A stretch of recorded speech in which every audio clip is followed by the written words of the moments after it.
নমস্কার বন্ধুরা, ঐশীস কিচেনে সবাইকে জানাই স্বাগত। প্রতিদিনের মতো আজ আমি একটা নতুন রেসিপি নিয়ে চলে এসেছি।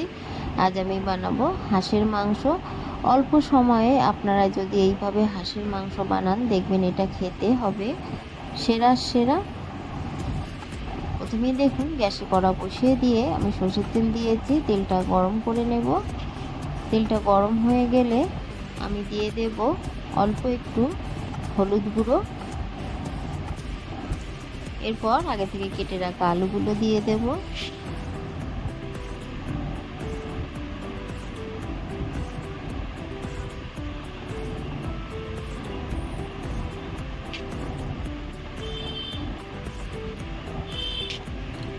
দিয়ে দেব লবণ,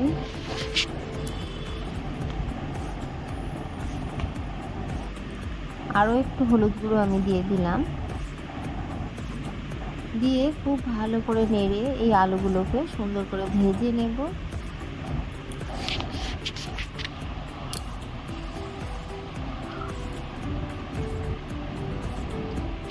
এই সময় আমি দিয়ে দিলাম 3টে গোটা রসুন। আপনারা একবার রসুন দিয়ে এইভাবে রান্না করে খেয়ে দেখবেন, রসুনগুলো খেতে কিন্তু দারুণ লাগে। আলুগুলো ভাজা হয়ে গেছে, তাই আলুগুলোকে আমি তুলে নিলাম আর রসুনগুলোকে আমি এইভাবে কড়ার মধ্যে রেখে দিলাম। এই তেলের মধ্যেই দেখুন, তেজপাতা দিয়ে দিলাম, একটা শুকনো লঙ্কা, আর দিয়ে দিলাম খুবই সামান্য গোটা জিরে। এই ফোড়নটাকে আমি একটু নেড়ে নেব। ফোড়নটা ভাজা হয়ে গেলে এই সময় দিয়ে দেব খুবই অল্প পেঁয়াজ। হাঁসের মাংসে কিন্তু অনেকেই পেঁয়াজ খায় না, তবে আমি অল্প একটু পেঁয়াজ দিলাম। অল্প করেই দেবেন আপনারা। পেঁয়াজটা দিয়ে পেঁয়াজের গায়ে একটু কালার না হওয়া পর্যন্ত আমি এইভাবে নেড়ে নেব।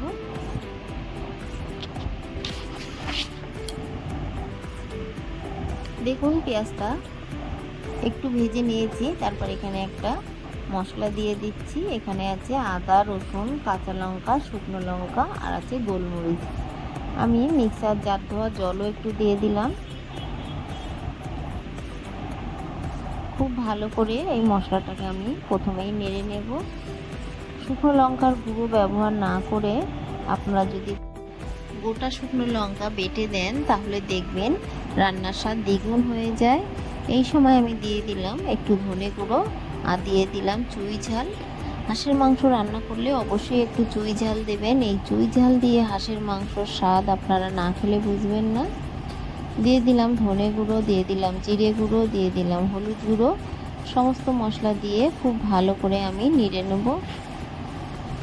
এই সময় আমি কালারের জন্য দেখুন একটু কাশ্মীরি লঙ্কার গুঁড়ো দিচ্ছি।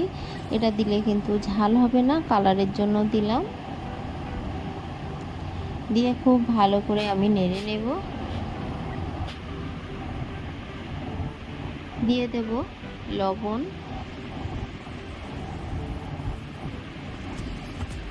দিয়ে খুব ভালো করে মশলাটাকে কষিয়ে নেব।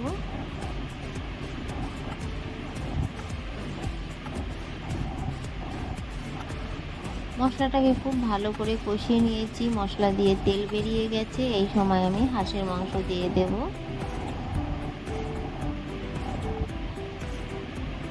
দিয়ে খুব ভালো করে হাঁসের মাংসটাকে এই মশলার সঙ্গে কষিয়ে নেব। খুব ভালো করে যতক্ষণ মাংস দিয়ে তেল না বেরিয়ে যায়, ততক্ষণ কিন্তু এইভাবে কষাতে হবে। যত বেশি ভালো করে কষাবেন, ততই কিন্তু স্বাদ হবে। আরও একটু লবণ দিয়ে আমি অফ ক্যামেরায় খুব ভালো করে নেড়ে নিয়েছিলাম। আবারও খুব ভালো করে আমি নেড়ে কষিয়ে নিচ্ছি। আমার এই রেসিপিটি ভালো লাগলে প্লিজ আমার চ্যানেলটিকে সাবস্ক্রাইব করে পাশে থাকা বেল আইকনটি ক্লিক করে দেবেন। তাহলে আমি নতুন ভিডিও ছাড়লে আপনাদের কাছে পৌঁছে যাবে। খুব ভালো করে কষিয়ে নিয়েছি। আর গোটা রসুনগুলো কিন্তু এখন আমি তুলে নিয়েছি, নাহলে প্রেসারে যখন দেব রসুনগুলো সব গলে যাবে। অল্প জল দিয়ে দিলাম। দেখুন, আমি প্রেসারে সিটি মারবো, তাই অল্প জল দিলাম। আপনারা প্রেসার কুকারে করবেন, তাহলে দেখবেন সময়টা অনেকটাই কম লাগবে। আমি প্রেসার কুকারেও গ্যাসের অপর সাইডে বসিয়ে দিয়েছি। আর এখানে দেখুন একটা মশলা আমি করছি এখানে গোটা ধনে আর দুটো শুকনো লঙ্কা দিয়েছি, এটাকে একটু নেড়ে নেব। নেড়ে নেওয়ার পর এখানে দেখুন লবঙ্গ দিলাম, দিয়ে দেবো দারুচিনি, দিয়ে দেবো এলাচ।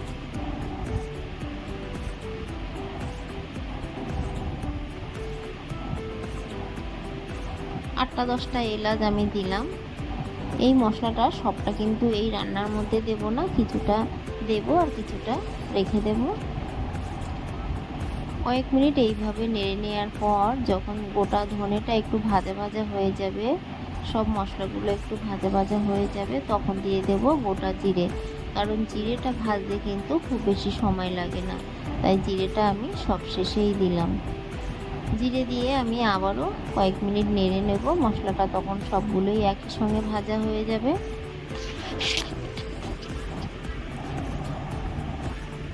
আরও একটু গোটা জিরে আমি দিলাম, জিরেটা কম হয়ে গেছিলো তাই আরও একটু দিলাম। দিয়ে এইভাবে আমি অফ ক্যামেরায় খুব ভালো করে নেড়ে নামিয়ে নিয়েছি।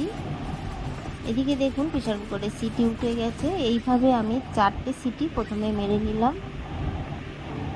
4টে সিটি মেরে নেওয়ার পর প্রেসার কুকারের গ্যাসটা বের করে আমি ঢাকনাটা খুলে নেব। দেখুন ঢাকনাটা খুলে নিয়েছি, নেড়ে একটু ভালো করে নেড়ে দেব। মাংসগুলো কিন্তু এখনো সেদ্ধ হতে বাকি আছে।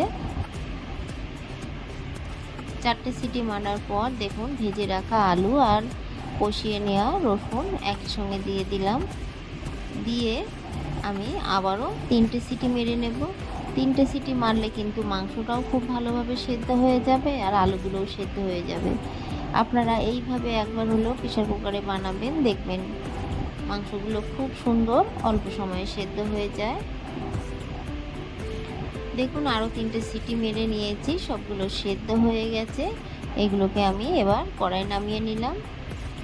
কড়াই নামিয়ে নেওয়ার পর আমি এখানে একটু চেখে দেখেছিলাম আরও একটু লবণ লাগবে, তাই আরও একটু লবণ দিয়ে খুব ভালো করে মিশিয়ে নিলাম। চুই ঝালগুলো একটু চেপে ঘেঁটে দেব। চুই ঝালগুলো একটু ঘেঁটে দেবেন, দেখবেন মাংসের গ্রেভির স্বাদটা ভালো আসবে। আমি যে ভাজা মশলা করেছিলাম সেটা কিছুটা দিয়ে দিলাম। এই ভাজা মশলাটা হাঁসের মাংস রান্না করতে গেলে অবশ্যই দেবেন, তাহলে দেখবেন হাঁসের মাংস অনেকে বলে একটু গন্ধ লাগে। এই চুই ঝাল আর ভাজা মশলা দিয়ে হাঁসের মাংস রান্না করবেন, দেখবেন কোনো গন্ধ আপনাদের খাওয়ার সময় লাগবে না। আমি চেখে দেখে নিলাম লবণ ঝাল সবই ঠিক আছে। সবশেষে খুবই অল্প সানরাইজের শাহি গরম মশলা দিলাম, কারণ আমি গোটা গরম মশলা ভেজে গুঁড়ো করে দিয়েছি, তাই সানরাইজের শাহি গরম মশলা সামান্য পরিমাণে দিয়ে খুব ভালো করে মিশিয়ে গ্যাসের ফ্লেমটাকে আমি অফ করে দেব। আমার এই রেসিপিটি আপনাদের ভালো লাগলে প্লিজ আমার চ্যানেলটিকে সাবস্ক্রাইব করে পাশে থাকা বেল আইকনটি ক্লিক করে দেবেন, তাহলে আমি নতুন ভিডিও ছাড়লে আপনাদের কাছে পৌঁছে যাবে। রেসিপিটি ভালো লাগলে একটা লাইক করতে ভুলবেন না। রেসিপিটি কেমন লাগলো আমাকে কমেন্ট করে জানাবেন। ভালো থাকবেন, সুস্থ থাকবেন। আবার দেখা হবে পরে ভিডিও। পুরো ভিডিওটা দেখার জন্য সবাইকে জানাই অসংখ্য অসংখ্য ধন্যবাদ।